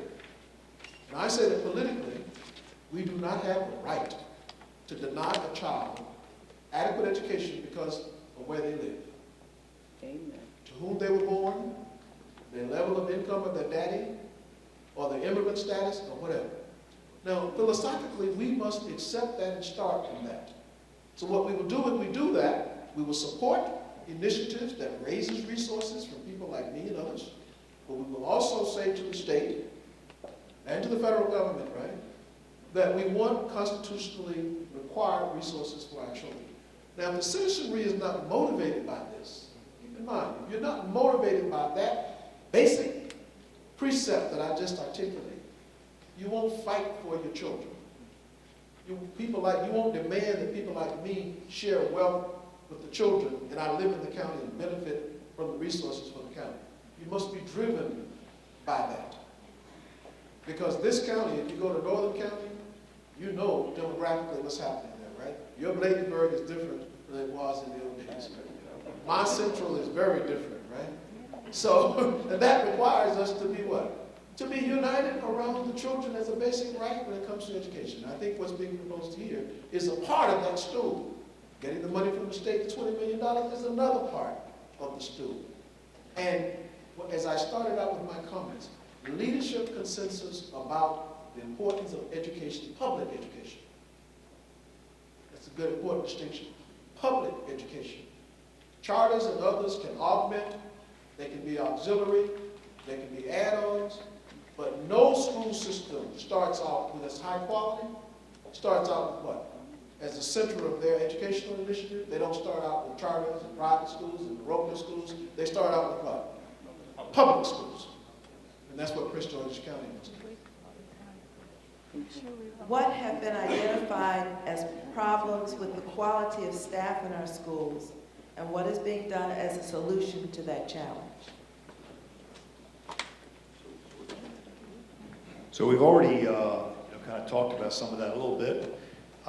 some of the issues have to do with the turnover. I mean, we know from national research that we tend to have a lot of higher turnover in higher poverty schools, and that turnover, that constant turnover, creates not the same level of opportunity, I guess, because the teachers don't have the same level of expertise. So there are several, and I talked about the 7,100 teachers that we've replaced since 2007-2008 school year. So we are again, working on our recruitment efforts, and we in our since I've been here, we've worked to try to, as adequately as possible, improve compensation. Part of that is in this budget, so that we can hopefully retain more of the teachers that we recruit and bring in here. But we also added mentor teachers, and in collaboration with the Teachers Association, we started a program called Peer Assistance and Review, which is a collaborative relationship between the Teachers Association and our school administration to work together to support teachers, and if that support doesn't work, then to remove them from the exit them. That's a nice way of saying it. From the profession if they're not able to adequately perform. I think we have about a dozen teachers that have left after going through the PAR program this year. But I think that the mentor teachers and the peer assistants and review teachers are really important to help our new teachers. I mean, we hired 900 and some teachers last year, and they need support. They're coming to us because we've always been an importing state. We don't produce in our institutions of higher education here enough teachers to replace the ones that are retiring and moving and leaving the profession and going to other districts. So we need to bring teachers here from other states and in some cases other countries to teach our children, and they need the support when they get here to be able, whether they're coming from Pennsylvania or Florida, North Carolina or Georgia, New York, or Spain, France. We have some of our language teachers that are coming from other countries. So I think that's some of the issues with our staff. I will say we have a new teacher evaluation, and I know my colleague Ken Haynes mentioned the new evaluation system and things. And like other districts across the country, other states across the country, we have new requirements that focus part of that evaluation on student data and part of it on the way you teach. And that new system we've been working to implement. We have an approved plan from the state of Maryland, and it's a lot more structured way. When I returned here last year, they were using the same evaluation form when I got here, and that changed in the weeks following my arrival because the plan was approved and we got the new forms done. But they had been evaluating teachers in Prince George's County with the same forms that they were using from the 1970s when I arrived. And yet the teaching profession has changed so much, and so it was time for a new evaluation system. Thank you, Dr. Maxwell. For Mr. Baker, to improve the desire for folk to move to Prince George's County, I feel we need to improve the infrastructure, roads, traffic, trash cleanup. What is planned for those items? Well, thank you. On the and I agree. I mean, we have to do it all. So we're investing in the infrastructure, and in fact, the dollars we got from the state, especially around our major thoroughfares in Prince George's County, which a lot of those are state roads, which they're not giving us money for. So a lot of when people look at these highways, we're actually having to use county resources for them. But we are putting our money into areas to help grow our commercial tax base. So the infrastructure dollars that we put together in the county in our budget, I think we put how much in that? Do you remember? Public Works and the roads, we spend about $40 to $50 million a year to do roads, various types of road improvements throughout the county.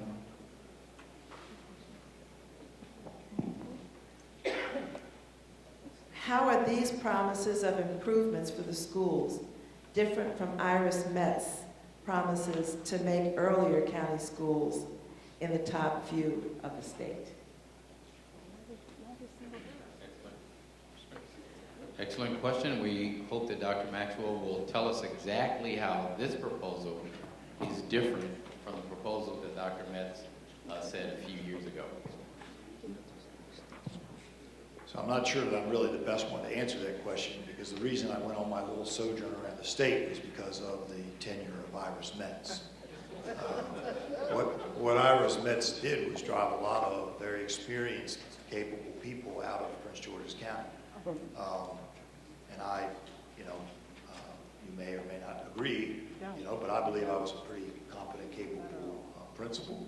Let me just say this. I think to get to the question, I think what they don't really care about, Dr. Metz, they really care about what's the programmatic difference from. So we've been very clear in what the elements of our strategic plan are, and we are trying to drive resources to our individual schools and provide support for our teachers. I'd say that's kind of the sum along with some digital literacy. I don't know that it was as clear in those years, and I think that again we've been working to recruit, retain, support our teachers, and we put in a very structured academic improvement. Our schools haven't really usually had a very structured strategic plan. We brought in experts from around the state and the country last year to provide us with some information as a transition team, and did internal and external stakeholder surveys, went through a long process to build this strategic plan to meet the needs of our children.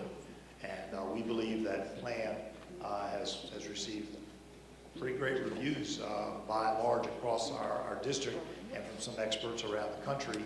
And the funding plan that supports it is raising some eyebrows, I think, but it's absolutely fundamentally necessary to accomplish the work.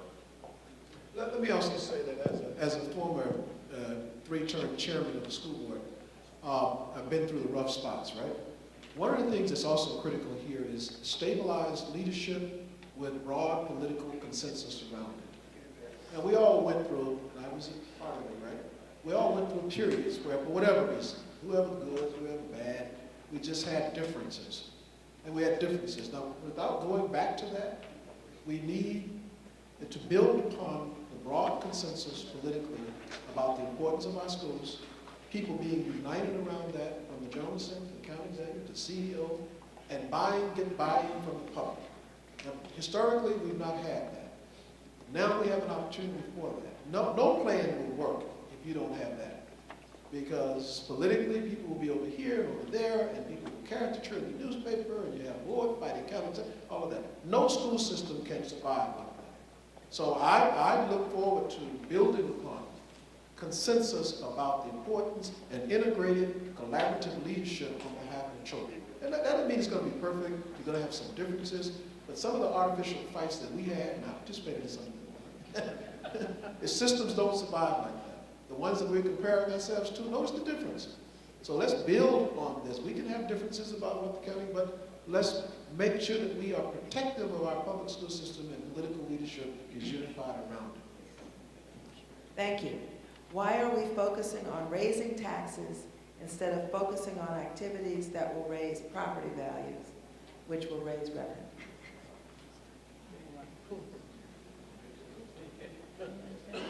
If you want to raise property values, you have to have a quality school system. There's only two ways we're going to raise revenues in the county, legally. I ain't got any other options. State won't give it to me. I can't print money. It's commercial tax base and residential tax base. Our money comes 70% from residential property taxes, 30% or so from commercial.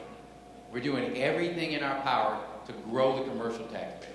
We're begging, pleading, asking people to come here. Dave & Buster's, I chased them around the world to get here so we can expand the number of jobs in that commercial tax base. But it's hard as heck to get anybody to invest in a place when they say, okay, what is your reputation?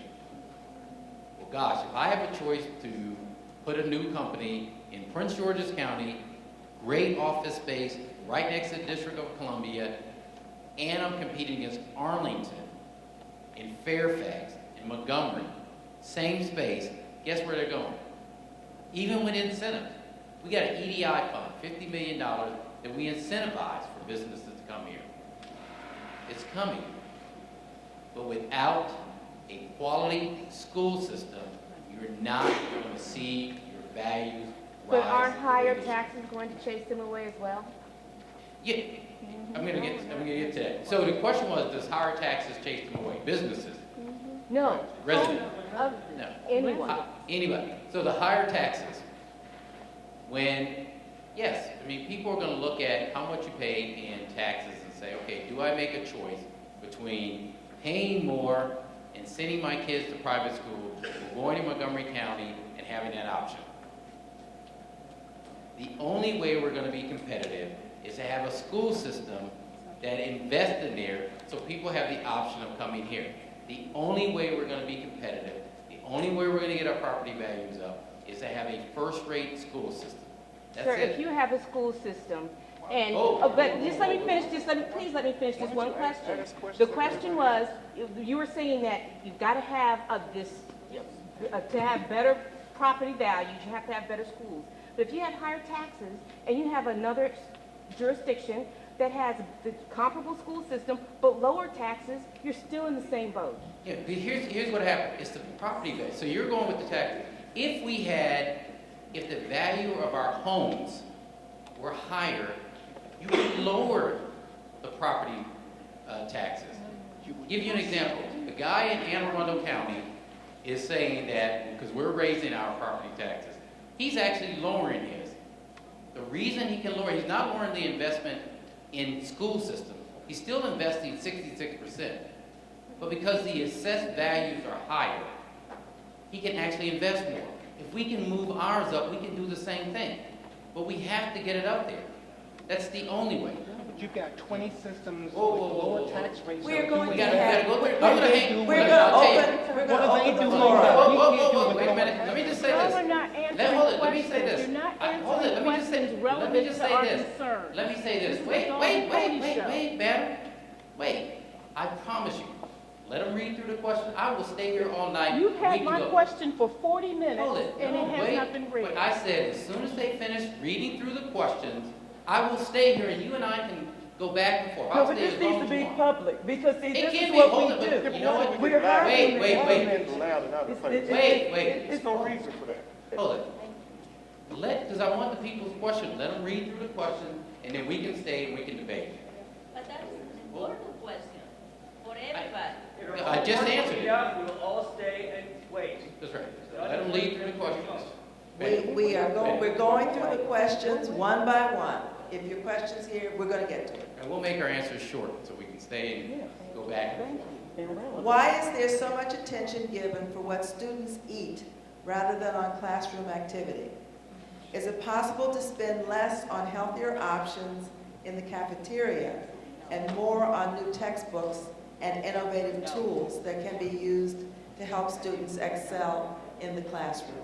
No. They're both important. Okay, next question. How can you make it possible for the kids to bring their textbooks home?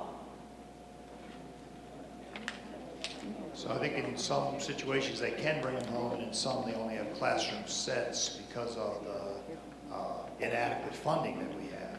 So the only way to give every child a textbook to take back and forth and go away from classroom sets and things is to invest appropriately in our public school system.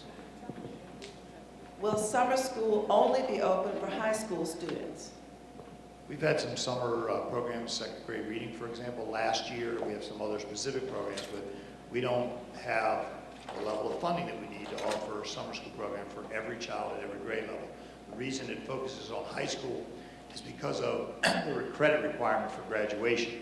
So when you're in elementary school and you want to do some enrichment work or you need some work on reading, while that's an important need, and we give summer packets and those kind of things for parents to work with their children, you can't graduate kids if they don't earn the credits in high school. So the focus on summer school is related to the Carnegie units and the earning of credits in high school.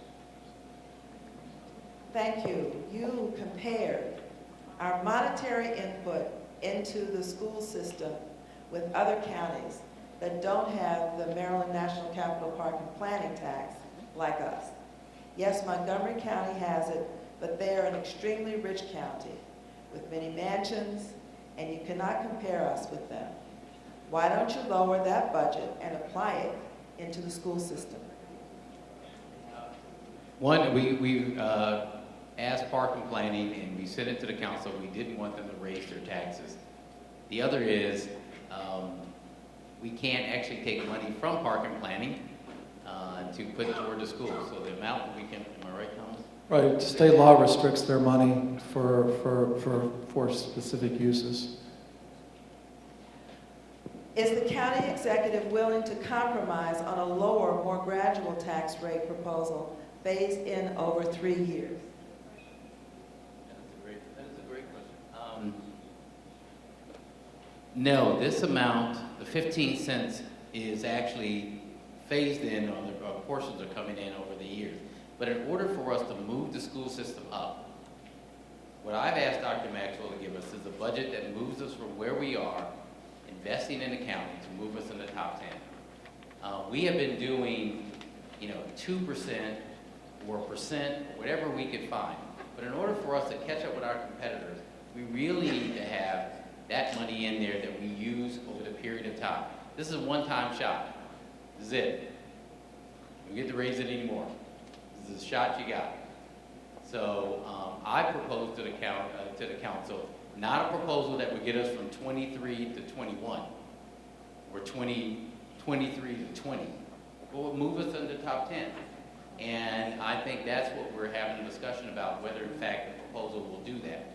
If it does that, it will raise the value. So, Can Prince George's County adopt a Clean Hands Act similar to a policy the District of Columbia had for social workers to ensure commitment to the improvement of the city because of their employment by the DC government?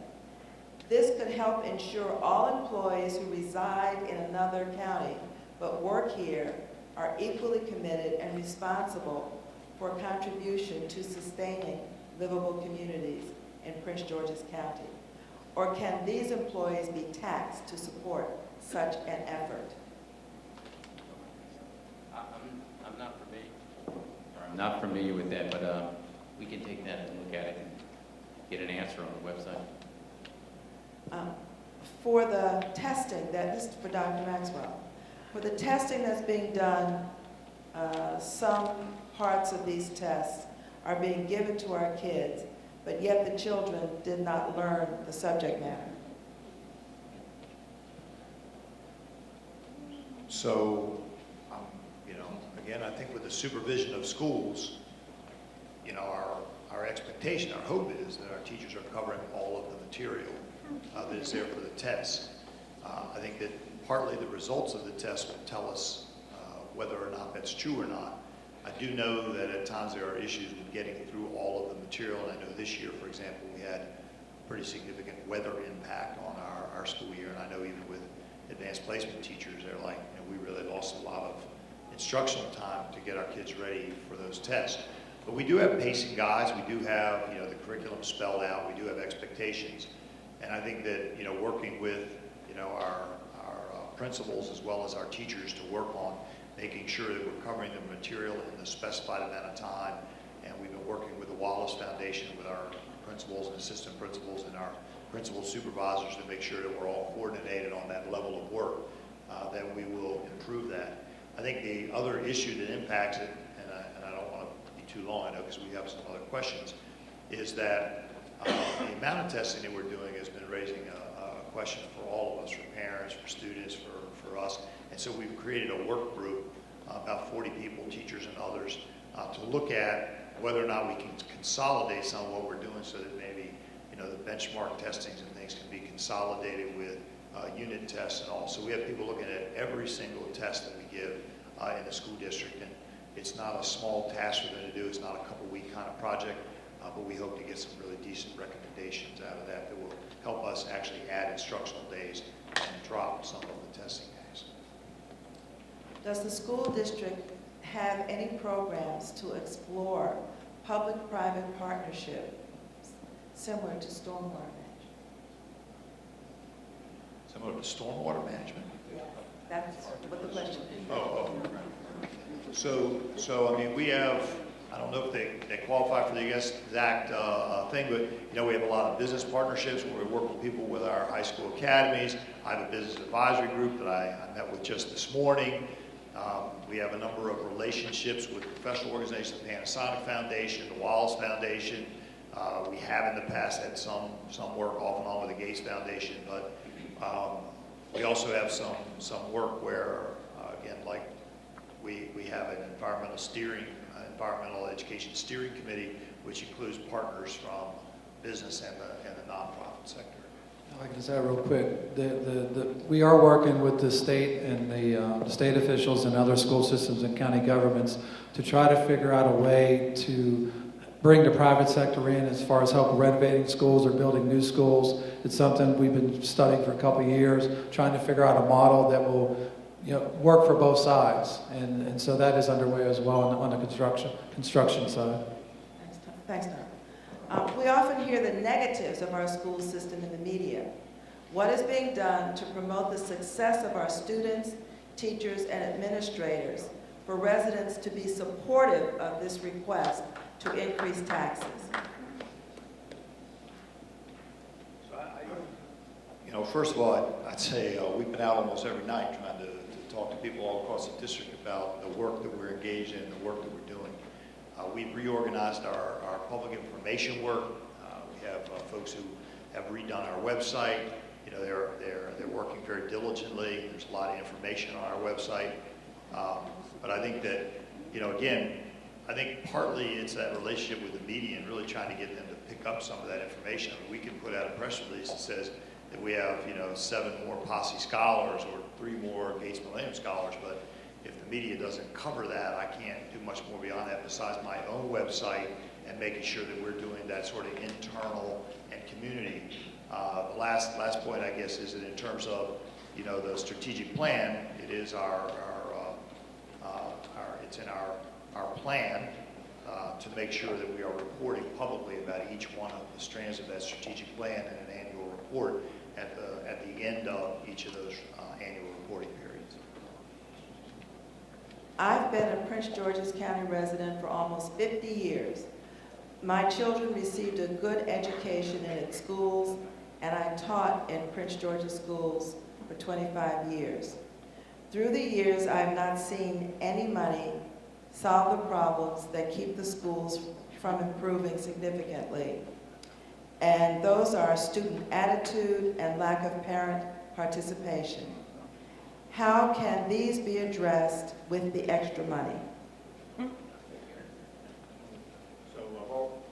I've already mentioned the parent advocates that we're putting out into schools. We have another significant number of them. We began rolling out. We also reorganized. We didn't really have a function or a structure in central office when I got here last year toward parent and community training and outreach. And so working with the board, we established a parent and community outreach part of our organization. And we took someone out of our Comer office to head that office up. And their responsibility is to provide training opportunities for PTAs and countywide for people across the district. Still a pretty small office, but we're planning on expanding that a little bit. And then some additional schools will receive parent advocates to work with the parents in those particular schools. So that's the parent part. In terms of the student part, we reorganized our office related to student services, and we are really working diligently. We've changed our discipline code in the last year, and we have a project, we're doing some collaborative work again with the Teachers Association on restorative justice and trying to move away from such a punitive way to really trying to teach kids about how their conduct is affecting their educational outcome and how to change that. In addition, I can add that we have our Department of Social Work that's also working with the social services that are working with 28 of the schools in the, especially in the Transforming Neighborhoods area, and our health department that's coming in those areas. You have indicated that one of the reasons that there isn't enough tax revenue to fund education is that the county's commercial tax base is smaller than other jurisdictions. I think you've talked about this before. What have you done previously to increase this base, and what are you doing now? Why haven't you been more successful? That's a good question. That's why we came up with our EDI fund to attract businesses here. We're now starting to see some of those come online. We've got MGM that's coming. We've got a $650 million regional medical center that's coming online. We've got the new DHCD that's coming to New Carrollton. We've got development that's going around the county. It's coming. The problem is the money is not here. So we are expanding it. We want to do more of it. We want to be able to get the FBI, which is a $2 billion development that would come here. It would make it easier if I could tell them that they're coming to an area with a great education system. It would make it a lot easier. So we're doing all of those things, but we need your help in this important part of it. If property taxes of houses go to schools, how do you collect from apartment dwellers so that they pay their fair share? The way we've structured this proposal is to not overly burden one component. So residential owners like myself are going to pay part of it. The 15 cents also picks up commercial. So if I own an office building, I'm paying the 15 cents as an owner of that building. If I'm an apartment building, I'm also paying the 15 cents as part of that, and the renters essentially are going to pay that because it's going to get funneled back to the renters. We've also proposed an increase to hit the business side, purely business side. So if you run a business, you have equipment, you have your computers. Those things are going to get taxed as well. So we've tried to spread it around through everybody so that everybody's contributing to the financing of the $133 million increase. In reviewing the student performance data across schools in Prince George's County, there are some schools with a high free and reduced meals percentage of students with higher test scores than those with a lower percentage of students who qualify for free and reduced meals. Why do we think more funding will help elevate test scores across the board? And how is the school system evaluating this situation? So some of those schools that still have high poverty have some special programs attached to them or special services attached to them. And what we don't have is sort of that equitable piece. And so this budget was built around trying to make sure that our neighborhood schools have the same kinds of resources. When I talked about the school-based budgeting money, that's a big component of that. The fact that we have gifted centers, and our poverty rate throughout the county, as somebody stated earlier, is about 2/3, about 68%, 67% of all of our students. And so there's poverty everywhere in our school system. The difference is that, I mean, you can still have gifted children who are high farms. You can still have, kids in Montessori programs. But what we want to do is make sure that we're focusing some additional resources on our neighborhood schools like we have on some of our special programs. How do you justify asking for an increase when you have not put controls and changes in the purchasing area, namely the transportation area has been found to have one of the largest areas of waste? What have you done to correct the issues of gross waste identified by the audits? So I know we're talking with our board. We're giving them a follow-up to the transportation report that came out, which is different than the audit. But we believe we have put in the controls that we need. We've been working with the board's auditor. We've been looking very closely at the state audit reports. I disagree with the gross waste and mismanagement characterization of the question. There certainly from time to time in audits are recommendation reports, recommendations in audit reports. Some of those we're able to implement and do, some of those not, but every audit recommendation or report doesn't necessarily mean fraud and abuse. Where they have been there, we've turned those over to employee services and taken the appropriate steps. And in terms of internal controls, we've turned over our chief financial officer and others, our chief operating officer. That position was active when I got here. It's been made permanent. And I believe that we do have the controls in place. $96 million was the amount of the budget for transportation, and we are 50%, only using 50%. Ma'am, we're almost finished with the question. So I just want, I'm just Okay. following up, We're you gonna be didn't around. know. Believe me, we're gonna stay here. Okay, but I No, wanna this make was sure- pertaining to that question, because it was my question. I know, but we're gonna be here. If the answer you receive is not sufficient, we're gonna stay around here. But I wanna make sure everyone gets their question, and that way those who wanna stay and go back and forth will stay here. You didn't answer. I live in Bowie. Why can't my child be allowed to attend Laurel's International Baccalaureate program?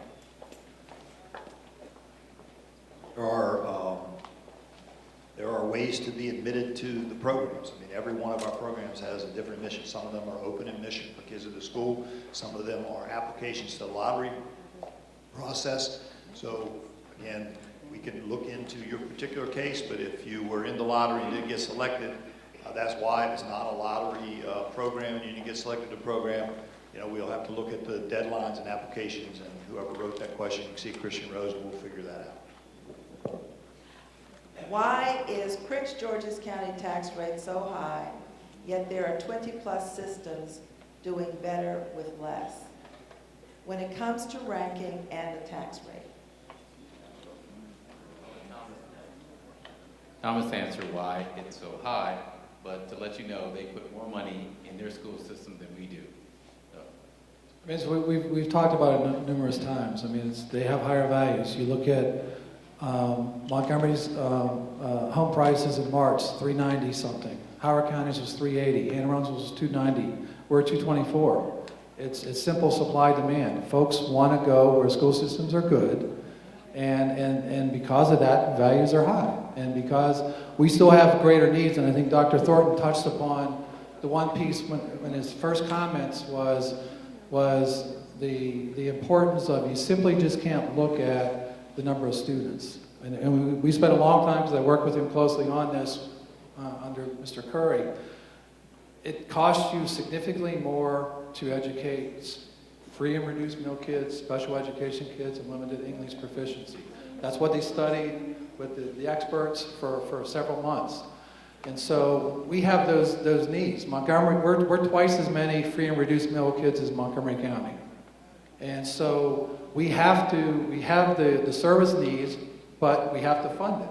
So if our values are lower, we have to charge more to generate the same amount of revenue to fund these special needs that we have. You constantly talk about cuts that impact your students' specialists and direct contacts. Do you also plan to cut the significant overhead in the system since Dr. Maxwell?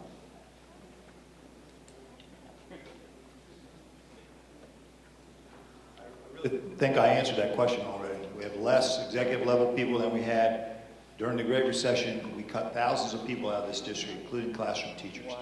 We're not overstaffed in the central office. We're staffed to get the work done that we're required to do. As an engaged parent, I have had multiple negative experiences at one elementary school my children attended. On a number of occasions, the principal was offended that questions were asked about the quality of education and instruction, to the point of not addressing the real issue of poor teacher performance. Can the district adopt a parent advisory group to participate in interviews for hiring good principals and good teachers? And that's a good question. So we have a parent advisory that reports to the board, not me. They give the board input, they give the board advice. And as for the principal selection, communities give input on the characteristics that they're looking for at their school when a principal is being hired. And then our system looks for the candidates that we have in our candidate pool to try to match candidates to the characteristics that a community has said they want. But they don't actually sit in on the interview process itself. So we're getting to the last question, but a couple of people asked questions about grant funding that's not really directly related to education. Can you please see Tom Himmler or Linda Wilson if you have questions about grant funding? And one last question. Thank you for the common sense decisions on hazardous weather days. What is the plan to continue such success in the 2015-16 school year?